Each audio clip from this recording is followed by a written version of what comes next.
नमस्कार, मैं अमित गोदियाल और आप देख रहे हैं उत्तराखंड हलचल। तो उत्तराखंड हलचल में आज हम बात करेंगे आउटसोर्सिंग कंपनी की, जो उत्तराखंड में लगातार जिस तरीके से जो घटनाएं और वारदातें इन कंपनियों द्वारा की जा रही हैं वो कोई नई बात नहीं है। इससे पहले भी आउटसोर्सिंग कंपनियों का जो खेल है वो हमने आपके सामने लाया है। फिर से एक बार सुर्खियों में एक TDS कंपनी है, जिससे पहले भी कई बार सवाल उठे हैं, आरोप लगे हैं और आरोप सिद्ध होकर कार्यवाही की भी बात की जा चुकी है। एक बार फिर एक खुलासा हुआ है, उस खुलासे के बाद जरूर सरकार और विभाग जागा है। पर सवाल यह है कि क्या जब सवाल किए जाएंगे या जब तक कोई इसके आगे नहीं आएगा तब तक ऐसा सिस्टम चलता रहेगा। हमारे साथ इस पर बात करने के लिए संदीप चमोली जी हैं। चमोली जी, बहुत बहुत धन्यवाद अमित जी आपका। कल आपने एक प्रेस की, सबसे बड़ी बात है कि तुरंत कुछ घंटे बाद ही जलागम विभाग भी जागा, सरकार की आंखें भी खुली। पर सवाल यह है कि इससे पूर्व भी इस कंपनी द्वारा लगातार कई चीजें की गई हैं, महिला सशक्तिकरण विभाग हो, उसके जलागम विभाग हो। क्या कहेंगे, पहले तो मैं ये जानना चाहूंगा। अमित जी, सबसे पहले तो आपका बहुत बहुत धन्यवाद। सदैव प्रमुख मुद्दों पे आप अग्रणीय रहते हैं, इस राज्य की समस्याओं को आवाज उठाते हैं, आपको धन्यवाद। अमित जी, मैं आपसे स्पष्ट रूप से कहना चाहूंगा, जो TDS कंपनी है, ये कंपनी इस राज्य में हाकम सिंह का लेटेस्ट वर्जन है। हाकम सिंह का लेटेस्ट वर्जन है। हाकम सिंह द्वारा किस प्रकार आपने देखा कि इस प्रदेश में किस प्रकार जो है लोगों को रोजगार जो बेचने का काम जो है हाकम सिंह जी द्वारा किया गया, आपने स्पष्ट रूप से देखा। आपने देखा कि किस प्रकार भ्रष्टाचार UK SSSC में इतना बड़ा आप हम सबके सामने है और कई लोग जेल भी गए। ये सेम उसी से जुड़ा हुआ प्रकरण है, मात्र नाम बदला है। बस इतना है कि आउटसोर्सेस, अब हाकम सिंह जी का जो नया नाम है वो आउटसोर्सेस एजेंसियां हैं। आप स्पष्ट रूप से देखो भ्रष्टाचार इस राज्य में किस प्रकार किया जा रहा है। कुछ सफेद पोस्ट, कुछ विभाग के अधिकारी और आउटसोर्सेस एजेंसी मिलकर इस प्रदेश को, इस प्रदेश के युवा को लूटने का काम कर रही है। देखो, शुरुआत जब होती है तो जलागम एक 266 पदों की विज्ञप्ति निकालता है, टेंडर जारी करता है और कंपनियों को आमंत्रित करता है कि आप हमारे यहाँ टेंडर करें।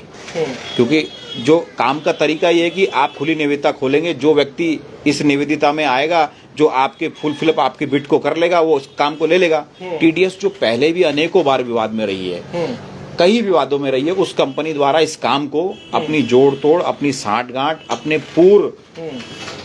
पूर्व जो उनके नेताओं से जो उनके संबंध है, संबंध की बात मैं इसलिए कह रहा हूं अमित जी कि जब TDS के बारे में मैंने छानबीन की तो TDS का जब मैंने मुख्य पेज खोला तो उस पेज में जो TDS का मुख्य पेज था उसमें भाजपा के एक वरिष्ठ नेता, पूर्व मंत्री, पूर्व कैबिनेट मिनिस्टर, पूर्व सांसद, पूर्व मुख्यमंत्री, उनका नाम सामने आया। तो आप निश्चित ही समझ सकते हैं कि ये व्यक्ति कोई साधारण व्यक्ति तो है नहीं। इस व्यक्ति द्वारा जब ये काम लिया गया तो काम लेने के बाद सरकार ने तय किया है, सरकार द्वारा 11 अगस्त 2023 में एक गाइडलाइन जारी की गई है, इसे हम जियो कहते हैं, कि जो भी आउटसोर्सिंग एजेंसी हमारे राज्य में काम करेगी वो उसके लिए मानक तय होंगे। इस मानक के तहत जो पहला मानक है, जब कंपनी काम लेगी तो उस काम का पूरा ब्यौरा, किस किस पद पे, कितनी सैलरी है और क्या योग्यता है, उसका ब्यौरा कंपनी अपनी साइट पर डालेगी। और विभाग का कर्तव्य बनता है, जलागम का, मैं इसलिए बार बार कह रहा हूँ, जलागम के लोग भी इसमें मिले हुए थे। जो सरकार द्वारा प्रयाग पोर्टल बनाया गया है, जिस पोर्टल को इसलिए बनाया गया है कि जो बेरोजगार है वो उस पोर्टल को खोल के कभी भी चेक करके ये देख सके कि किस विभाग में आउटसोर्सिंग एजेंसी के माध्यम से रोजगार आया है। लेकिन विभाग द्वारा बिल्कुल भी जियो का कोई पालन नहीं किया गया, विभाग द्वारा जियो का बिल्कुल उल्लंघन किया गया। और हैरानी की बात यह है कि अब इसमें जियो में स्पष्ट लिखा हुआ है कि एक पद पे कम से कम 3 अभ्यर्थियों को जो है विभाग को बुलाना पड़ेगा और आउटसोर्सिंग एजेंसी को बुलाना पड़ेगा। लेकिन किसी भी हाल में मानक का कोई भी मानक पूरा नहीं किया गया। लेकिन बेशर्मी की हदें तब पार हो जाती हैं जब TDS कंपनी द्वारा अभ्यर्थियों से 50-50 हजार रुपए अपने एजेंटों के माध्यम से, 90-90 हजार रुपए, 30-30 हजार रुपए एजेंटों के माध्यम से लिए जाते हैं। इसका जीता जाता सबूत अमित जी आपके सामने है। ये एक युवा द्वारा, एक साथी द्वारा 85 हजार रुपए TDS की कंपनी में डाले हुए हैं। अगर हम TDS का अप्रैल से लेके अब तक माह का अकाउंट चेक करें तो राज्य के हर कोने से बेरोजगार से इनके द्वारा नौकरी के नाम पे पैसे की उगाही की गई है। क्या ये सीधा सीधा भ्रष्टाचार नहीं है? और जब हमारे द्वारा जलागम में शिकायत की गई निश्चितता ही अमित जी, अगर हम जलागम में शिकायत करते हैं, हम अभ्यर्थियों को लेकर जलागम में गए तो हमारी मुलाकात में वित्तीय अधिकारी भट्ट जी से हुई, दीपक भट्ट उनका नाम है। तो उनसे मुलाकात करने का कारण यह था कि जब हम विभाग में पहुंचे कि जियो में लिखा है जिस भी विभाग में भर्ती होगी उन विभाग का एक व्यक्ति चयन समिति में भी होगा और एक व्यक्ति जांच अधिकारी भी बनेगा। हैरानी की बात देखिए, विभाग कितना स्टीडियस से मिला हुआ था कि जो व्यक्ति चयन समिति का सदस्य था वही व्यक्ति जांच समिति का अध्यक्ष था। तो जब युवा हमारे साथ गए तो हैरान हो गए, जिस व्यक्ति द्वारा उनका इंटरव्यू लिया जा रहा था वही व्यक्ति जांच समिति का अध्यक्ष था। सैया भैया कोतवाल तो डर काहे का। तो टीडीएस का इतना बड़ा करप्ट जो पूरा सिस्टम इस राज्य में चल रहा था, नेक्सस चल रहा था, निश्चितता ही उसमें अधिकारी नेता इन्वॉल्व थे। और मैं इसलिए बार बार अधिकारी नेताओं का नाम ले रहा हूं कि तय है, ये तस्वीर बताती हैं, भाई तस्वीर तो हमेशा सच बोलती हैं, तस्वीर बताती है कि ये व्यक्ति जो है बड़े लोग, हो सकता है इनके संबंध ना हो, पूर्व मुख्यमंत्री से इनके संबंध ना हो, लेकिन ये पूर्व मुख्यमंत्री ये बताएंगे ना कि भाई ये क्यों इनकी तस्वीर का प्रयोग कर रहा है। और बच्चे जब कहते हैं कि हमारे पैसे वापस लौटाए जाए अमित जी, तो इनके द्वारा बच्चों को डराया धमकाया जाता है। इसका प्रमाण भी मैं आपको आज आपके चैनल के माध्यम से दूंगा। मेरे पास एक ऑडियो रिकॉर्डिंग है, जिस रिकॉर्डिंग में एक बच्चे द्वारा कहा जा रहा है कि सर मेरा काम अगर नहीं हो पा रहा तो मेरे पैसे लौटा दो, मैंने जो है ब्याज पे लेके, आपको जो धन है वो ब्याज पे लेके दिया है, तो मैं आपसे आग्रह कर रहा हूं तो मेरा धन लौटा दो। तो कंपनी का जो एजेंट है वो बच्चे को एक ऐसी लहजे में कह रहा है कि आप मेरे को पैसे थोड़ी दिए हैं, आपने पैसे तो कंपनी के अकाउंट में डाले हैं। तो सरकार ने कल हमारी प्रेस के बाद इसको स्थगित कर दिया है भर्ती को, हम इसका स्वागत करते हैं। तो अमित जी, क्या साथ ही साथ क्या अरविंद बलोनी पे मामला पंजीकृत नहीं होना चाहिए? आप बताइए, क्या साथ ही साथ कंपनी के जिस अकाउंट की डिटेल मैं सार्वजनिक कर रहा हूं, बच्चे सार्वजनिक कर रहे हैं, क्या उस अकाउंट को अब तक फ्रीज नहीं किया जाना चाहिए था? क्या ये जो हमारे उत्तराखंड के युवाओं की गाड़ी कमाई है, क्या उस कमाई को सरकार द्वारा वापस नहीं दिलाने का काम किया जाना था? लेकिन सरकार ने मात्र टेंडर कैंसिल करके जो है फिर अपराधियों को बचाने का काम किया है। मैं चाहूंगा कि ये क्लिप जो है आप अपने चैनल के माध्यम से प्रदेश के युवाओं को जरूर सुनाएं। साथ ही साथ मैं आपके माध्यम से ये कहना चाहता हूं इस प्रदेश के युवाओं को कि आपके द्वारा क्या कारण है कि आप पैसे देकर रोजगार प्राप्त कर रहे हैं। कहीं ना कहीं हमारे युवा जो हैं अपने मार्ग से जो है भटक गए हैं। वो उनको कोई ना कोई ऐसा व्यक्ति उस कंपनी में था जो उनको मिसगाइड करने का काम कर रहा है। क्योंकि आप देखिए ना कि जिस रोजगार को वो प्राप्त कर रहे हैं उसकी सैलरी मात्र 20,000 रुपए है, और 20,000 रुपए सैलरी वाले व्यक्ति से अगर 90 हजार रुपए ले जा रहे हैं तो आप उससे 5 से 6 माह का वेतन तो पहले ले रहे हैं। जबकि जियो में अमित जी स्पष्ट लिखा हुआ है कि आपको किसी भी हाल में किसी भी चीज के लिए अभ्यर्थियों से कोई धन नहीं लेना है। तो क्या कंपनी का कर्तव्य नहीं बनता है कि वो सामने आके बताए कि जो 90 हजार रुपए कंपनी द्वारा लिए जा रहे हैं वो 90 हजार रुपए किस चीज के लिए जा रहे हैं? अब ये देखिए, एक अभ्यर्थी और एक कंपनी के मैनेजर की चर्चा है। तेरा ऐसा है, अगर ऑफिस असिस्टेंट में करना चाहता है तो मैं देख लूंगा, ठीक है? कब तक पे कब दे दोगे? अभी वो इसमें अभी ना इनकी एक्चुअली बिजनेस कोऑर्डिनेटर वाले की ज्वाइनिंग होगी पहले, है ना, सोशल कोऑर्डिनेटर की होगी। जेई के इंटरव्यू के बाद होगा मेरा। जेई के इंटरव्यू तो सर कितना टाइम लगेगा इसमें? टाइम तो बता दो। टाइम तो लगेगा भाई, कम से कम जेई के इंटरव्यू लगा ले। अभी तो नगर निगम के चुनाव होने वाले हैं ना जुलाई में। हाँ, तो उसके बाद ही तो कोई कंफर्मेशन तो होगी मेरी कि हाँ हो जाएगा। मैंने भी कंफर्मेशन ये है, मैं अपनी तरफ से पूरी कोशिश करूंगा, ठीक है? अपनी तरफ से पूरी कोशिश करूंगा। कोशिश तो अलग चीज है सर, मैंने भी किसी से पैसे उठाए हैं ब्याज में सर। मैंने भी मैं समझ रहा हूँ वो चीजें, ठीक है? तो समझ रहा हूँ। मैं भी महीने जो भी दिया, मैं भी महीने के उसको पैसे दे रहा हूँ, अब वो भी पूरे पैसे मांग रहा है। कोई बात नहीं, ठीक है? जैसा भी होगा मैं बता दूँ तुम्हें, ठीक है ना? तो कोई कंफर्मेशन दे दो सर कि क्या कहते हैं हो जाएगा। जुलाई की लास्ट वीक में बता पाऊंगा तुम्हें कंफर्मेशन क्या है क्या नहीं है। और अगर सर अगर आपको लगता है दोबारा वो ऑडिट, तुम्हारे डॉक्यूमेंट ऑडिटर ने पकड़ लिए थे ना भाई, सारी बात ये है। तो एक बार नहीं दो, ठीक है, एग्री वाला ठीक है। अगर आपको लगता है कि नहीं हो रहा है तो आप पैसे लौटा दो, सीधी बात ये है भाई। मेरी बात सुन, मैंने इसलिए लोगों से जो भी आपने जमा कराया वो कंपनी के अकाउंट में जमा कराया है। ऐसा नहीं किसी ने आपने किसी को कैश दिया है, ठीक है? तो मैं आगे कंफर्मेशन देता हूँ कंपनी में कि भाई बंदे का अपना रिफंड मांग रहा है, तो फिर उसके हिसाब से मैं उनको बोल देता हूँ फाइनेंस ऑफिसर को। मैं वही कह रहा हूँ, अगर नहीं हो रहा तो सीधे पैसे रिटर्न। हाँ, मैं एक बार फाइनेंस ऑफिसर से बात कर लूंगा मैं, ठीक है? हाँ, ठीक है तो अमित जी, इससे बड़े दुर्भाग्य की क्या बात होगी, प्रदेश के युवा ब्याज पे पैसे लेकर इन एजेंटों को, हाकम सिंह के लेटेस्ट वर्जन को, या मैं कहूँगा इन लुटेरों को अपनी गाड़ी कमाई दे के इनसे रोजगार प्राप्त कर रहे हैं। और स्पष्ट रूप से जियो में लिखा हुआ है कि जो भी कंपनी, ये जियो का 6 नंबर का कॉलम है, स्पष्ट रूप से इसमें लिखा हुआ गया है कि जो भी आउटसोर्सिंग एजेंसी काम लेगी उसका कर्तव्य बनता है कि इसका ब्यौरा सार्वजनिक करेगी। ये व्यक्ति अपने पेज से अमित जी ये तो जारी कर रहा है कि देश के प्रधानमंत्री बनने पर नरेंद्र मोदी जी को बधाई और शुभकामनाएं, लेकिन वो ये जारी नहीं कर सकता है कि मेरे द्वारा ये टेंडर लिया गया है जो उसका कर्तव्य है और इस पदों पे वैकेंसियां और इतना वेतन मैं आपको जो आहरण करवाऊंगा। और ऐसा नहीं है कि ये कंपनी पहली बार समझ में आई है। बाल विकास के जो हरीशचंद्र सेमाल तत्कालीन निदेशक थे, वो इनके लिए पत्र लिख चुके हैं कि इस कंपनी के खिलाफ कार्रवाई की जाए, इसको ब्लैक लिस्टेड किया जाए, लेकिन इस पत्र का भी किसी ने संज्ञान नहीं लिया। और सबसे ज्यादा हैरानी की बात तो यह है कि जब इस कंपनी के खिलाफ, ऐसा नहीं है कि हमारे राज्य में इस कंपनी का रिकॉर्ड खराब है, जब इस कंपनी के खिलाफ चंडीगढ़ हाईकोर्ट में कोई एक सरकारी विभाग गया तो हाईकोर्ट स्पष्ट कहता है कि ये जो इनके द्वारा जो कार्य लिया गया था वो नकली दस्तावेजों के आधार पर लिया गया था। ये हाईकोर्ट चंडीगढ़ का आदेश है। क्यों ना इनके खिलाफ आपराधिक मामला पंजीकृत किया जाए। लेकिन हैरानी की बात यह है कि कौन वो लोग हैं अमित भाई जो जिनसे इनकी सांठ-गांठ है, और उस सांठ-गांठ के बाद ये इतने विरोध के बाद भी, इतनी शिकायतों के बाद भी, इतने सार्वजनिक मंच पे बात आने को रातों रात एक काम लेने का काम कर रहे हैं अमित भाई। तो ये सवाल संदीप भाई एक बार पूछना चाहता हूँ आपसे, यहाँ पर टीडीएस के बारे में बात हो रही है, आपने कहा पहले पूर्व में भी आरोप लगे, और ये सबसे मजेदार बात है कि हर बार इन्हीं पे जो आउटसोर्सिंग कंपनी का जिम्मेदारी थोप दी जाती है। सवाल यहां पर यह है, जो कल पत्र जारी हुआ जलागम विभाग के द्वारा, उसमें उन्होंने स्पष्ट लिखा कि ये जो शिकायतें अलग अलग माध्यमों से पता चली है, कोई भी नियुक्ति नहीं दी गई है, और उसे इसमें एक बैंक गारंटी के रूप में इनके 40 लाख के करीब जमा है।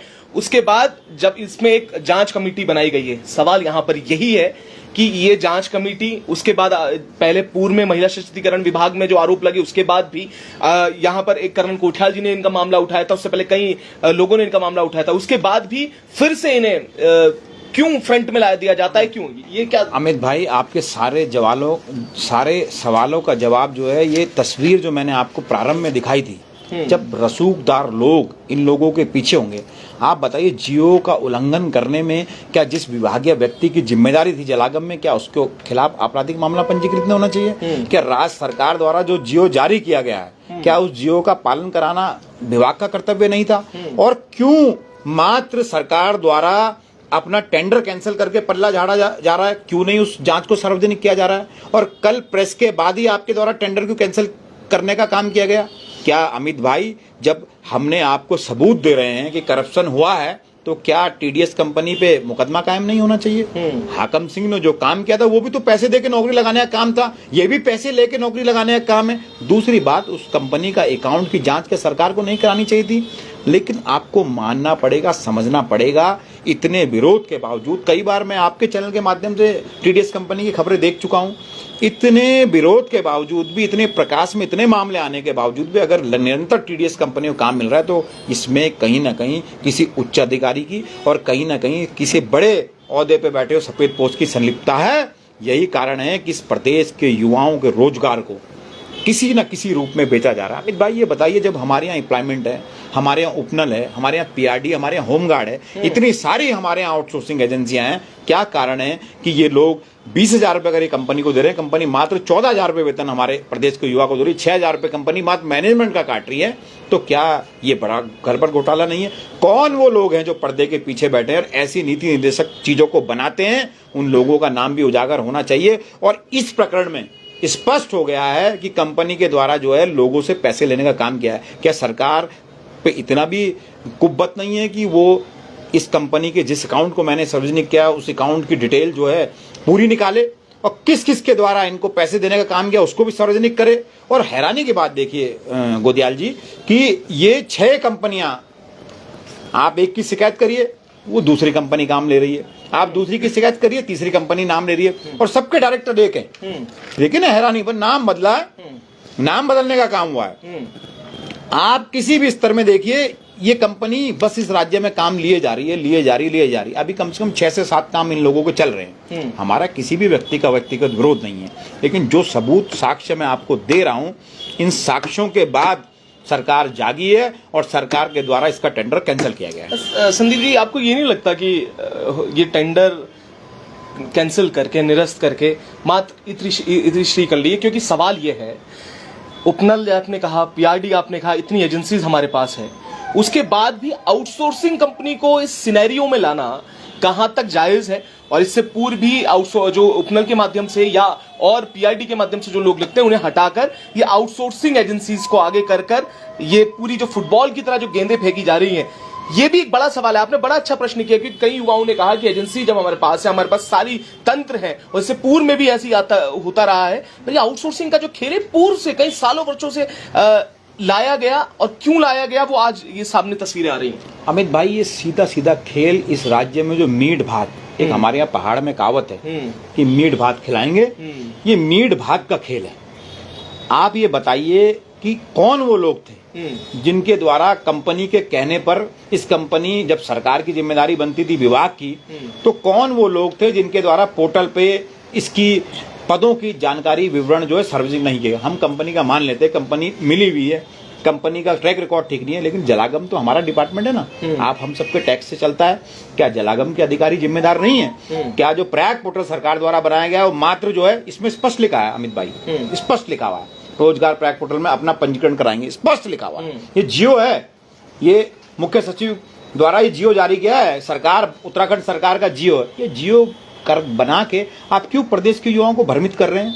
क्या इसके साथ साथ जलागम पे कार्रवाई नहीं होनी चाहिए? क्या जलागम का मुलजिम नहीं है? और जब हाकम सिंह जेल जा सकता है तो ये लोग भी जेल जाने चाहिए जो प्रदेश के युवाओं का रोजगार कानूनी रूप से बेच रहे हैं। हाकम सिंह पकड़े गए, हम सबके सामने पूरा रैकेट खुला। ये भी अमित भाई एक रैकेट है, और इस रैकेट के पीछे कौन वो लोग हैं जो इन लोगों को फली पोषित कर रहे हैं, इन लोगों को पाल रहे हैं, इन लोगों को पोष रहे हैं, और ये लोग हमारा खून चूसने का काम कर रहे हैं। ये युवाओं का प्रदेश है।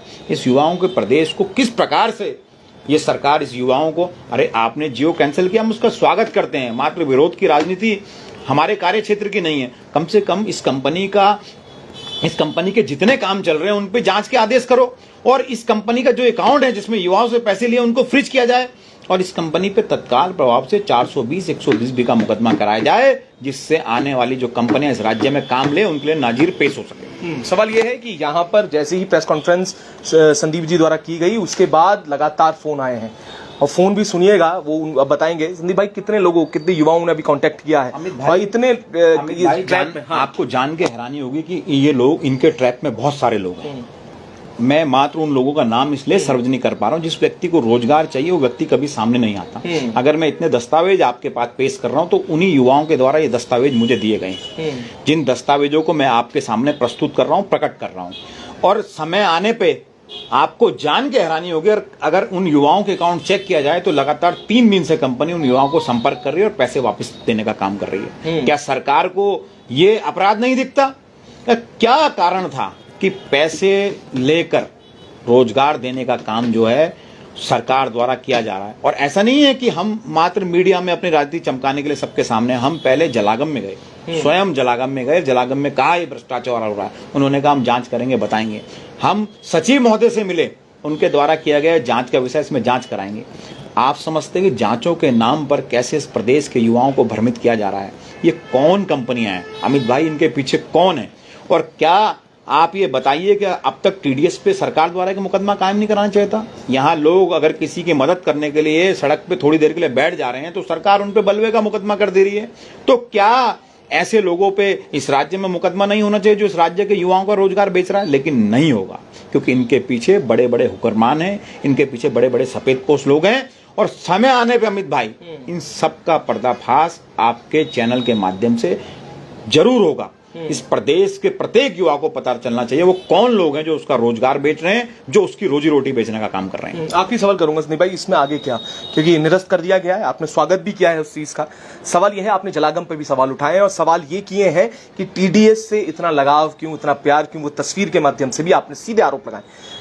आगे क्या कार्रवाई करने वाले, क्योंकि हमारे प्रदेश में भूलने की आदत पड़ चुकी है। हम बहुत जल्द भूल जाते हैं। महिला सशक्तिकरण का वो मामला भूल गए, उसके बाद अन्य जो आरोप लगे वो हम सब भूल गए, और ये भी कितने दिन तक याद रखा जाएगा और कब तक ये जो उत्तराखंड के लोग याद रखेंगे, वो युवा याद रखेंगे, ये सबसे बड़ी बात। अमित भाई, निश्चितता ही हम लोगों को भूलने की आदत है, ये हमारा दुर्भाग्य है। जब प्रदेश का साथी अंकिता बहन जैसे प्रकरण को भूल सकता है तो ये प्रकरण उसके लिए कुछ भी नहीं। लेकिन हमारे साथी चुप नहीं बैठेंगे।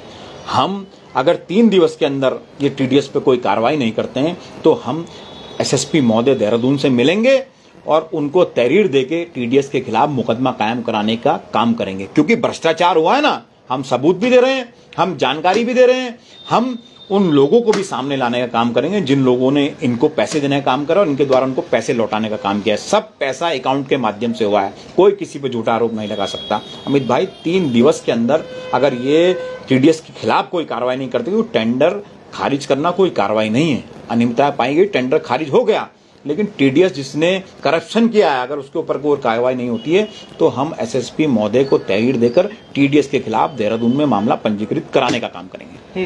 3 दिन के अंदर एसएसपी देहरादून को तहरीर देने की बात संदीप जी ने की है। सवाल यह है कि ये टीडीएस जैसे न जाने कितनी कंपनियां हैं, ये 10 कंपनियां तो मात्र एक उदाहरण है कि इस तरीके का खेल चल रहा है जिसमें डायरेक्टर एक है, नाम बदले हैं पर डायरेक्टर वो ही है।